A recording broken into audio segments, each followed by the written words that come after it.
अरे धोखे में बीती गया जन्मो तेरो, धोखे में बीती गया जन्मो तेरो।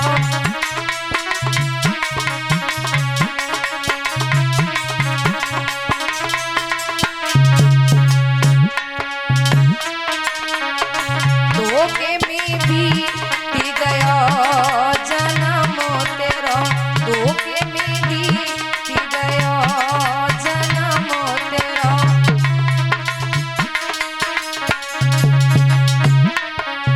दादा 10 से 16 गई खेल में 20 गई तेरी मद की मेल में। 10 से 16 गई खेल में 20 गई तेरी मद की मेल में।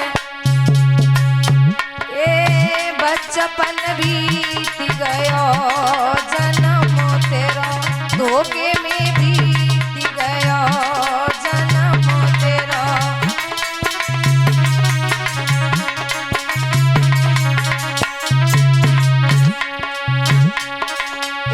धोखे में बीती गयो जन्मो तेरो, धोखे में बीती गयो जन्मो तेरो।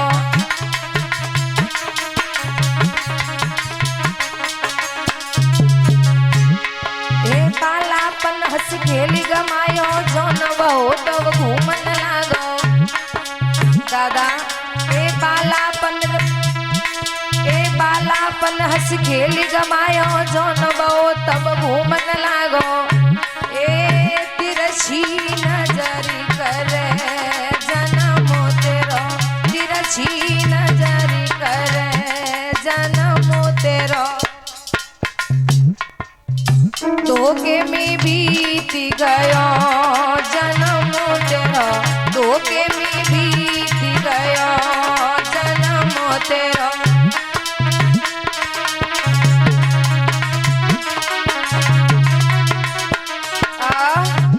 बताया जाता है धीरे धीरे करके जब इंसान संसार में आता है, वालापन खेल और कूद में निकल जाता है, जवानी यूं ही गुजर जाती है। जब और बड़े होते हैं तो शादी होने के बाद त्रिया के चक्कर में पूरा जीवन बर्बाद हो जाता है। दादा ना तो यहाँ से पत्नी साथ जाएगी, न पुत्र साथ जाएगा, न धन साथ जाएगा, न मकान, न घोड़ा, न बंगला, न गाड़ी। अगर यहाँ से जाना होगा तो खाली हाथ जाना होगा। खाली हाथ ही आते हो और खाली हाथ ही जाना पड़ेगा। आइए कथा पर ध्यान देते हैं। महाराज ये महाभारत क्या है? महाभारत धर्म और अधर्म की लड़ाई है। दादा महाभारत किसे कहते हैं और महाभारत हुआ कैसे था? क्योंकि जितनी ये माताएं बैठी हैं, माताएं घर में अगर शांत रहें तो कभी घर में महाभारत नहीं हो सकता है। महाभारत का मुख्य कारण माता ही तो है। जिस घर में पत्नी अच्छी है, सुशील है, जिसके विचार अच्छे हैं, पत्नी घर की लक्ष्मी बताई गई है। दादा जिस घर में पत्नी समझदार है वो घर कितना भी कंगाली में हो, अगर पत्नी सुशील है तो वो घर एक दिन स्वर्ग बन जाएगा। और दादा कितनों घर भरो रहे पैसन से, अगर पत्नी कुलच्छनी आ गई तो वो घर कभी सफल नहीं हो सकता है। मेरे दादा देखेंगे एक प्रतीक नाम के राजा हुए हैं, बड़े ही अच्छे राजा हैं। इनके ही वंश में आगे चल के एक महाराज शांतनु हुए हैं। शांतनु के राज में एक ही घाट पर शेर और बकरी पानी पिया करते थे, प्रजा को बेहद प्यार करते थे। उनके राज में कभी किसी प्रकार की कोई चिंता नहीं होती थी। धीरे धीरे समय गुजरता चला गया। एक दिन राजा शांतनु घोड़े पर सवार हुए। घोड़े पर सवार होने के बाद एक घने जंगल में पहुंच जाते हैं। जब घने जंगल में पहुंचे हैं तो उन्होंने क्या देखा और आगे बढ़े हैं। एक सुंदर सी बगिया दादा दिखाई दी। उस बगिया में विचार किया राजा ने, घोड़े को ढील दिया, एक वृक्ष की छांव में बैठ गए। ठंडी ठंडी हवा चल रही है, हवा में राजा फूलों से बातें करने लगा। बड़े सुंदर फूल हैं। फिर क्या देखा, उस बगिया के अंदर एक सुंदर सी लड़की बैठी हुई है। महाराज बहुत सुंदर लड़की थी। दादा, अति का सुंदर होता है ना, वो अच्छा नहीं होता है।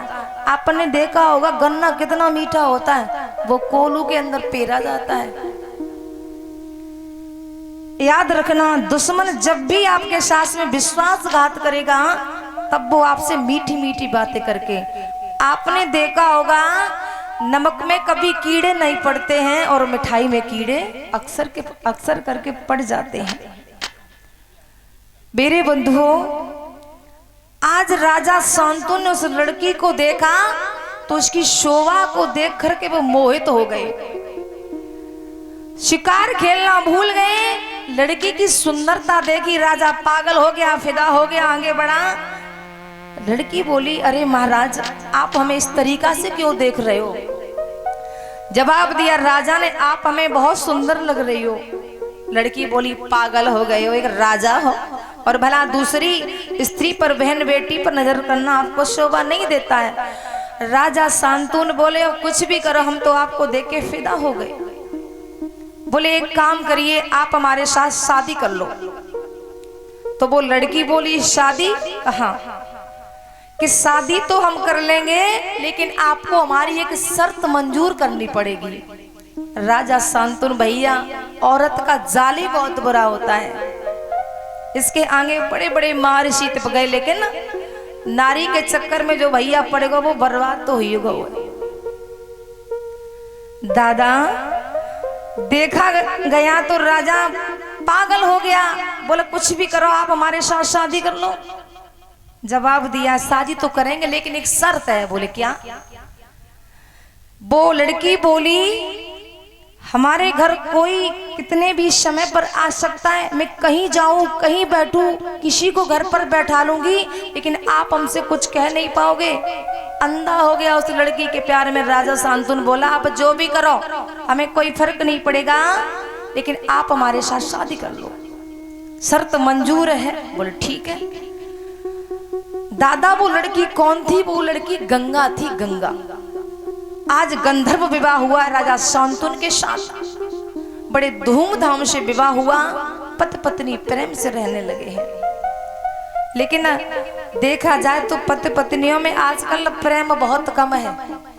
पहले के बुजुर्गों में तो अभी भी प्यार है, लेकिन जितनी नई भर्ती की बहुएं और भैया, इनमें प्यार नहीं है। हो जाए 2 साल 3 साल कट जाए, 1 साल कट जाए, वो कोट इतने अच्छे बन गए दादा, हाथ तलाक दे जाते हैं। और कोई कोई तो आए के एक रात में मार देती है। सच बता रहे हैं, विश्वास नहीं है। पहले तो भैया लोग औरतों को मारते थे, अब औरतें मार देती हैं। इनके अंदर इतनी ताकत कहां से आ गई? इनके अंदर बल कैसे आ गया? महाराज, आज शादी हुई, धीरे धीरे करके राजा शांतनु की पत्नी के द्वारा एक पुत्र ने जन्म लिया। महाराज, उसने क्या किया? राजा बड़े खुश हुए। बेटा का नाम सुन के सुबह हुआ, उस गंगा ने उस पुत्र को उठाया और गंगा की धारा में जाकर बहा दिया। राजा ने देखा, ये कैसी पत्नी है, भला मेरे पहले पुत्र को जन्म दिया और उसने जन्म देने के बाद गंगा में क्यों बहा दिया? दादा, राजा बड़ा मजबूर था, क्योंकि वो पहले ही प्रण कर चुका था कि आप चाहे कुछ भी करो, हम आपसे कुछ नहीं कहेंगे। उन्हें डर था, अगर मैंने पूछ लिया पुत्र को क्यों बहाया, तो वे घर छोड़ के चली जाएंगी। 1 नहीं, 2 नहीं, 3 नहीं, 4 नहीं, 5 नहीं, माँ गंगा ने अपने 7 पुत्रों को गंगा की धारा में बहा दिया। महाराज, ऐसा बाप कौन सा पत्थर होगा जो अपनी औलाद को जन्म देगा, उस बच्चे का मुख नहीं देख पाया। आज राजा शांतनु एक पेड़ की आहट में खड़े हो जाते हैं, घुटनों के बल बैठ गए, बोले मैंने बहुत गलत किया, अगर इसे हमें रोकेंगे तो ये घर छोड़ के चली जाएगी, भला हम क्या करें। ये कैसी माँ है जो खुद संतान को जन्म देती है और जल में बहा देती है। आज राजा बड़े दुखी हुए रोने लगे हैं, आंखों से अश्रु की धारा बहती है। महाराज धीरे धीरे समय व्यतीत हुआ। मां गंगा ने 8वें पुत्र को जैसे ही जन्म दिया और पुत्र को जब जन्म देने के बाद उसने फिर पुत्र उठाया और लेकर चली है गंगा की धारा में बहने के लिए। महाराज शांतनु बोले आज ये रहेगी या हम रहेंगे, हम अपने पुत्र को अब ज्यादा, इतने मेरे पुत्र चले गए,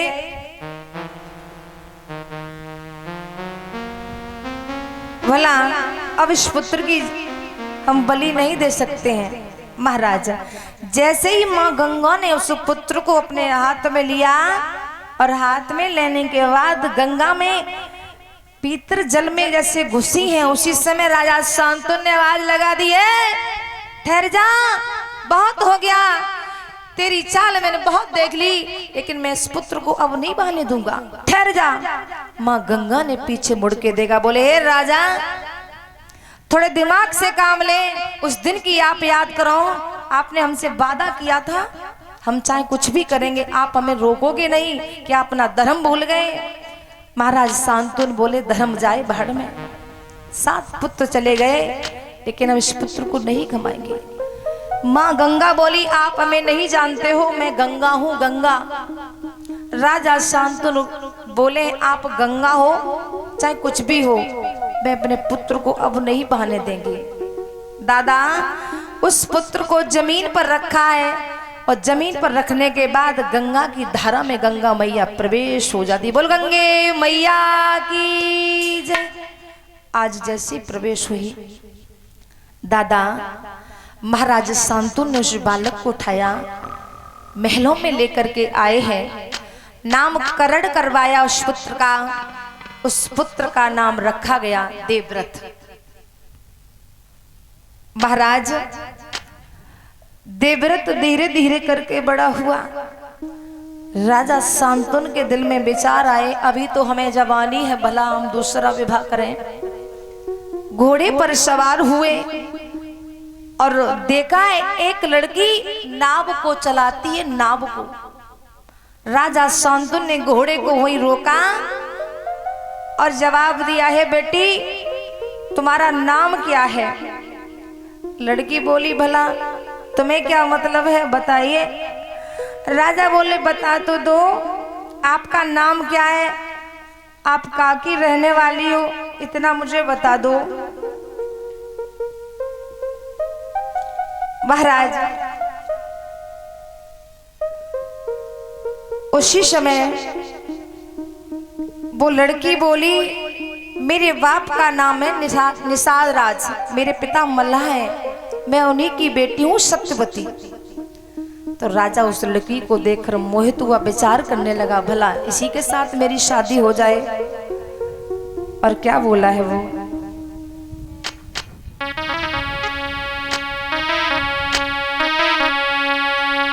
कि राजा ने तुरंत जवाब दियो, कि राजा ने तुरंत जवाब दियो, और तुम कौन बाप की बेटी हो।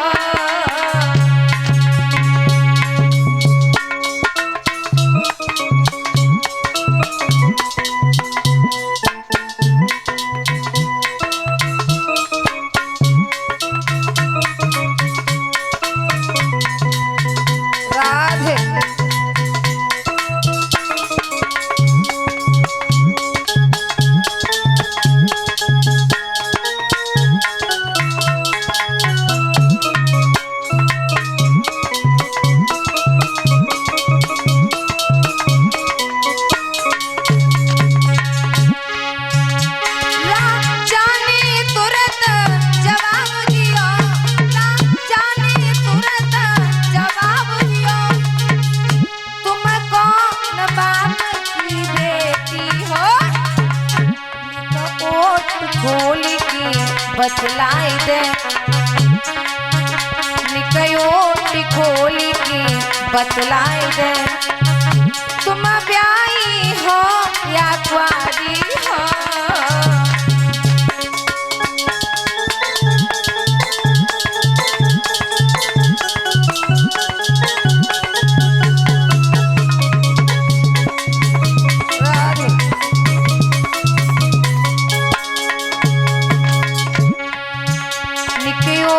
खोली की बतलाई दे, तुम कुआरी हो या ब्याही हो।